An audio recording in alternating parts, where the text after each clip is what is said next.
On va continuer la création de notre cube en voyant les outils d'ajustement.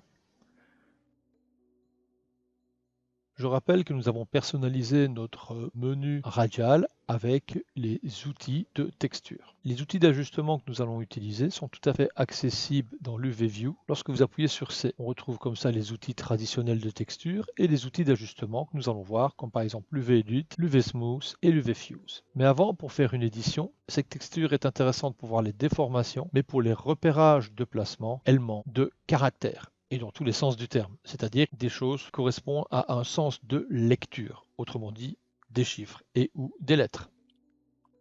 Je vais vous montrer maintenant en ne sélectionnant rien l'importance d'une sélection préalable ou éventuellement après pour placer certains types d'outils. En effet, ici, rien n'est sélectionné. On remarque qu'en sélectionné quand c'est en surluminance orange. Donc, par définition, rien n'est sélectionné.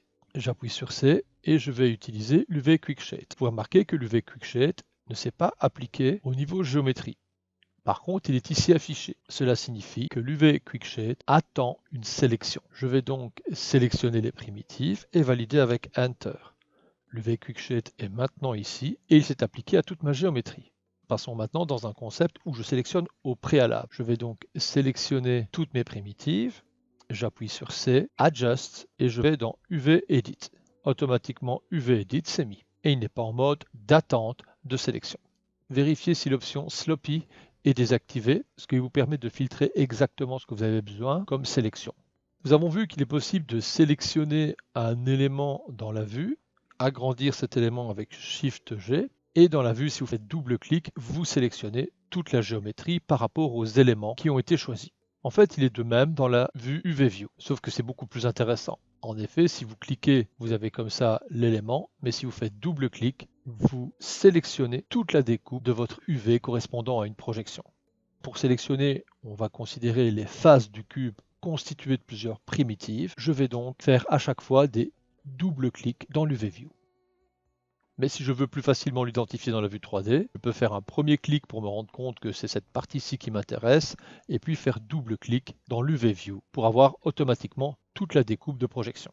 Je vais inverser ma sélection avec CTRL-I et placer tous mes éléments à l'extérieur. Pour l'instant, il n'y a que celui-ci qui m'intéresse, que je vais placer plus ou moins au centre. Ici, ça n'engage que moi, je vais réduire la taille de tous mes cubes, donc je sélectionne tout, j'appuie sur E et je réduis la taille, ce qui permet d'avoir comme ça une lecture plus facile avec les caractères qui sont plus grands, et je vais replacer ma forme. Le développement d'un cube va se faire avec une forme traditionnelle en représentant une croix.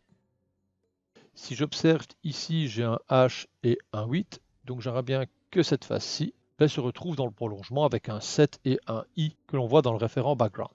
Je sélectionne pour identifier la face, double-clic dans l'UV et je replace.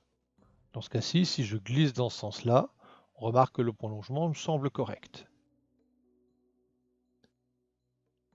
Je vais continuer avec cette face.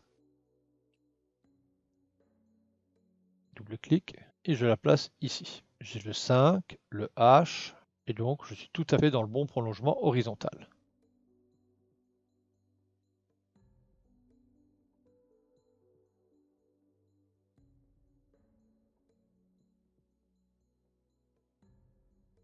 Pour vous aider dans la reconnaissance, vous pouvez aussi afficher le numéro des faces. On voit ici par exemple que ça c'est la face 1, la face 10 et la face 17. Et vous pouvez comme ça vérifier la corrélation pour toutes les faces.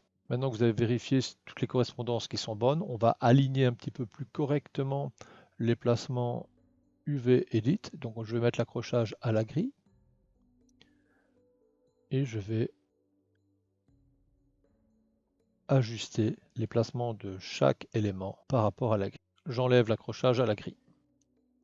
Je bascule en mode sélection Point et je vais sélectionner à chaque fois les 3 points avec Shift correspondant au bord de mon cube. Je me déplace avec Alt et bouton du milieu, je rappuie sur Shift, 3 points. On a comme ça à chaque fois les arrondis, donc c'est-à-dire les 3 points de chaque partie de l'objet. On va maintenant fusionner ces 3 points avec l'outil Fuse. C'est Adjust, UV Fuse et automatiquement ces points sont soudés. On va utiliser l'option Distance et on va augmenter la distance pour souder les points correspondants. deux types de distribution de positionnement. First in group par rapport à votre sélection de départ. On va laisser en average pour qu'il fasse une moyenne en fait de tout. Lorsque vous mettez en manuel, tous les points sont soudés en un seul point commun et c'est vous qui déterminez la position de tous ces points communs, soit en modifiant les valeurs, soit en utilisant la poignée de déplacement. Option grid, à ce moment-là, l'accrochage va se faire par rapport à la grille. Vous avez ici le grid tolérance qui est à 0 et au fur et à mesure que vous allez vous rapprocher, les points vont venir s'accrocher par rapport à la grille background. Vous pouvez gérer cette tolérance de déplacement, attention avec des petites valeurs, pour que les éléments puissent s'accrocher. Cette tolérance d'espacement peut être gérée uniquement sur un seul axe. Le grid offset permet une précision plus grande en diminuant les steps, c'est-à-dire les étapes de la grille existante. Pour accéder à d'autres menus, vous avez le grid line qui permet de rediviser les grilles en différents niveaux de tolérance ou le power to grid. Je vais laisser en mode distance, le groupe s'applique bien au point. Maintenant, je vais sélectionner les segments de périphérie. Donc, je vais basculer en mode Edge. Je fais un double clic pour prendre tous les segments du périmètre et je vais faire un relâchement à l'intérieur en laissant fixe cette partie. C, Adjust, UV Smooth. Enter. Le groupe de segments est reconnu. Vous avez ici une force du relâchement et le filtre Quality.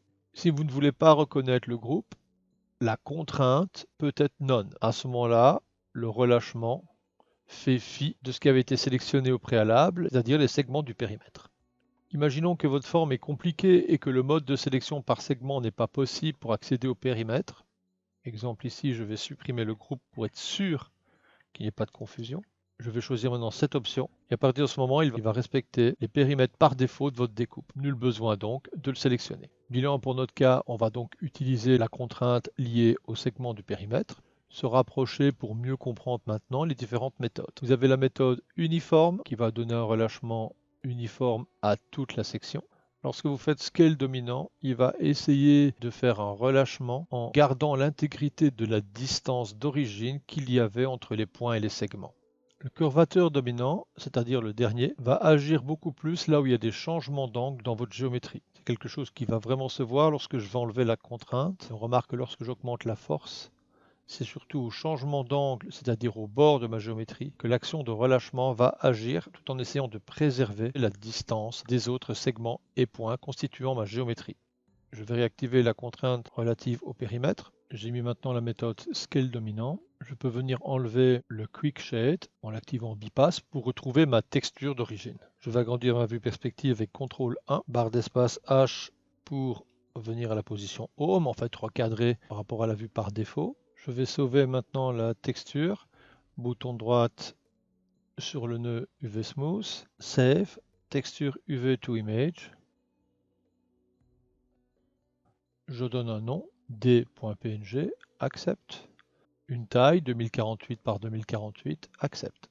Je retrouve ici mon développement UV avec le background que je vais afficher et remplir de noir. Voici mon développement UV et je retrouve ici une texture que je vais distribuer sur mon développement UV.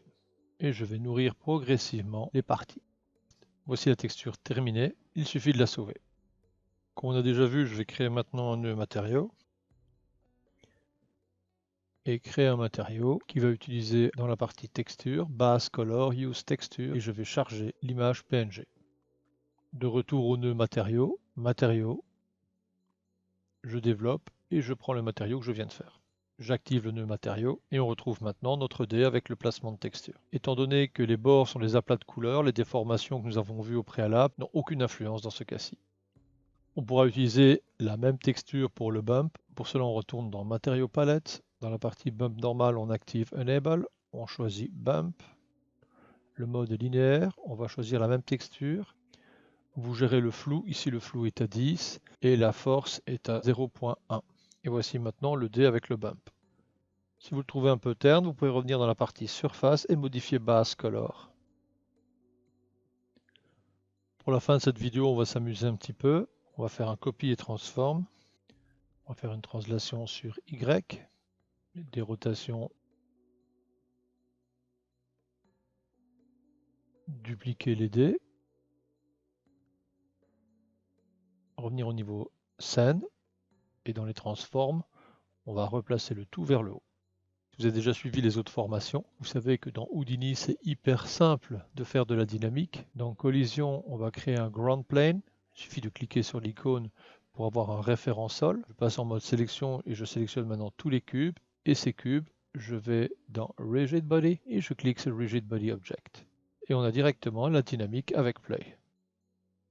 Une fois que votre dynamique est effectuée, vous revenez au niveau matériaux palette et vous déposez sur votre système de dynamique. Là, à vous de jouer maintenant avec vos dés.